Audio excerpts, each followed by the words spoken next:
Alright guys, so take a look at this beautiful bike. One thing I can say for sure is Honda has been making some really attractive looking bikes, which is pretty amazing. So this is actually the 2020 Honda Shadow, the Aero. It's actually the VT 750C. 750 cc's, which is kind of interesting. Look at how much chrome and black. It almost looks like a Harley Davidson. I love the shocks in the back. Look at that. That is awesome. The other thing that's really cool is look at the front fender on this. Pretty wild looking front fender. It kind of has that almost like a Road King like fender. Almost has like a Dyna tank kind of pretty interesting setup, because almost like Ford controls on here. Pretty awesome. Looks like it has shaft drive. So we'll take this one for a test drive. See what it's like.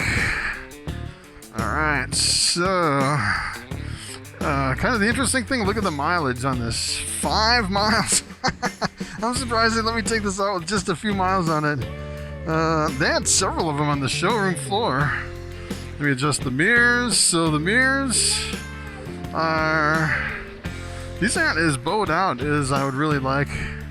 The ones I've seen the best for mirrors are like on the Indians. They have pretty good mirrors. Alright, so we're neutral, pulling the clutch. The clutch is easy to pull in. Turn it on, hit the ignition. Ooh. So take a look at that.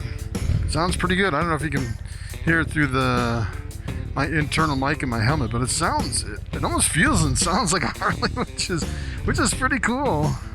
It's pretty amazing. As far as the friction zone, let's see where the friction zone is for the clutch. Oh, look at that. You just let it out just a little bit and it starts catching, and it has a pretty forgiving friction zone. Similar to a Harley, which I definitely like, which makes it really super easy to drive. And the other thing that's kind of interesting is where my knees come up. I almost feel like... let's see.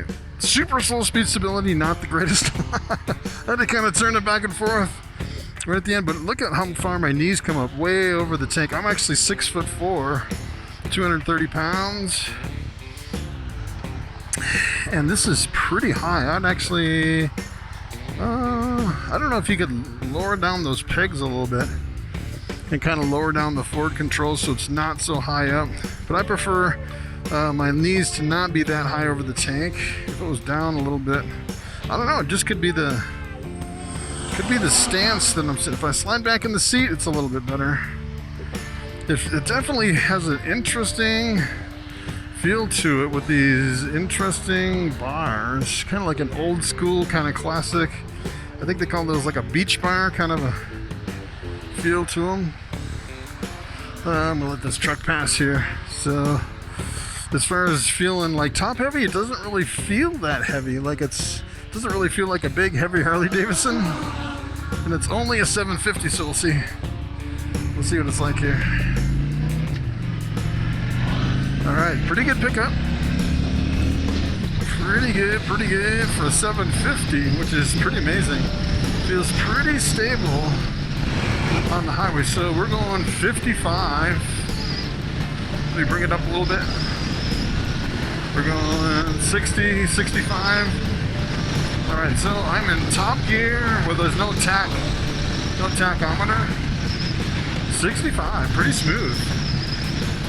Just a little buzzy in the handlebars, but not too bad. Not bad at all. Pretty smooth, actually. And all the buzziness in the handlebars is coming from the engine. This is because we're kind of wound out a little. I wish they had a tachometer on this thing, which they don't. But the suspension's pretty nice on this. Not too bad. I'd say better than a Lowrider S. That's kind of what I compared to the Lowrider S, because I drove one of those. I was actually surprised how rough the suspension was on that. And it seems like most of these cruisers kind of have more of a kind of a rougher suspension, like a stiffer suspension, and that's kind of what I gear everything to. One of the first cruisers I drove was that Lowrider S. This one's a little bit smoother. than the lowrider S. The seat seems really super wide on this. Like my butt just kind of sinks into the seat, which almost sounds like a, I was actually looking at that seat, almost like a Goldwing seat or something. So I noticed a little bit of crosswind, kind of blowing back and forth. This bike is big enough to where it definitely withstands a lot of the kind of the push from the crosswinds. You know, you get into some of those little sport bikes and they'll kind of blow you around. One thing I was kind of wishing is I had one more gear.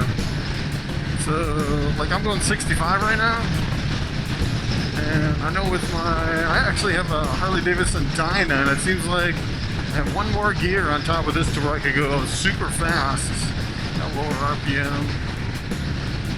But kind of the interesting thing about this is when you first take off, it doesn't seem like you have as much power as a Harley Davidson until you start getting up into slightly higher RPM, which it seems like the torque on the engine is a little bit different than you find like in your typical V-twin on your Harley Davidson and Indian motorcycles, where a lot of the power is like at the low end.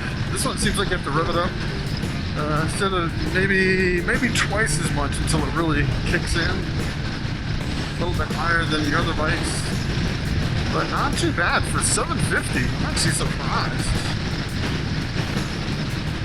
Seems pretty stable, not quite as stable as you see on like an Indian Challenger is one of the stablest, more stable ones. I don't know if I want to go much over 65 on this. You could probably do 80. I don't know if you could get, the speedometer goes up to 120. I don't know if you'd want to do 120. It would get super buzzy at those higher RPMs. The other thing I noticed on this one is it seems like the seat is a little too far forward for me. I would actually prefer that the seat be a little bit further back. I feel scrunched on this motorcycle just because I'm 6'4". I think if you're a little shorter, it'd be a good size for you. But for someone really big like me, yeah, it seems like the motorcycle's maybe a little bit too small. But you can definitely, it has a good sound to it. I really like the sound. So we're going 60. I can hear the sound of the engine over the wind, which is nice. And when I give it gas, it has a really nice deep sound to it, which is actually pretty surprising for a Honda Cruiser. In fact, this is the first Honda Cruiser that I've ever been on. I've been on a whole bunch of other Hondas, but never a cruiser like this. So pretty nice. The brakes are pretty bad. You really have to crank on the brakes. Probably one of the worst brakes as far as the back brake, and the front brake wasn't that good either. So a lot of your cruisers are kind of like that, where you don't have really good brakes. Maybe up there with my Dyna. My Dyna has some of the worst brakes. I'd say it's similar to like an old, like a Dyna. I actually have a Dyna Street Bob. The brakes are kind of like that, where you really have to get on them. I mean, they work, but you have to put a lot of pressure into the brakes. You can lock them up, but it just takes a lot more versus some of your sport bikes. I've actually been on like the 1000 double R's, where you can like hit the front brake with your pinky and it'll about flip you over, because there's like, you know, the double disc Brimbos on the front, which are really super aggressive brakes. So that's kind of interesting. I really like the layout and the style, and it has a really pretty look to it, just really classic. Like a timeless look, like you'd never grow out of it. It would never be outdated. It has a really good look to it. Oh, I love that sound. I don't know what it is about the sound in this bike. Probably one of the best sounds as far as just a stock exhaust. I love the clutch and the friction zone. The shifter kind of clunks into gear like you'd see on your Harley Davidsons. Blinkers are not auto-canceling, which absolutely drives me crazy. Every time you turn, you have to remember, oh yeah, you have to turn off the blinkers. Going around the corners, nice. It's really super stable. Look at a bigger front tire on it. That helps a lot with the stability on a lot of these bikes. Yeah, this is the only thing that I really don't like about this bike is it just feels like it's too small for me. If I was like a few inches shorter, I think this would be the perfect bike. I'm actually surprised the power this has for a 750. It's pretty amazing, actually. It's pretty amazing. Really nice turning it. Really good stability. Seems like the really super slow stability. Oh, I just killed it. I got a little aggressive on that clutch, just popping it out. But yeah, it has a really good clutch on it. Nice bike. I really like this one. Probably one of my favorite cruisers, a Honda, which is pretty amazing. Clutch gets a 10 plus on the clutch. I absolutely love the clutch.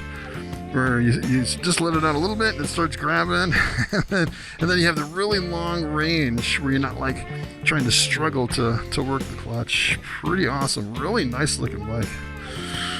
Alright guys, so what's the price on this one? Actually, I don't have the price here, but I'll leave it underneath the video. I'll have all the specs underneath. Looks like it's water cooled too, which is pretty awesome bike. Alright guys, thanks for watching, thanks for coming along, and I will see you in the next video.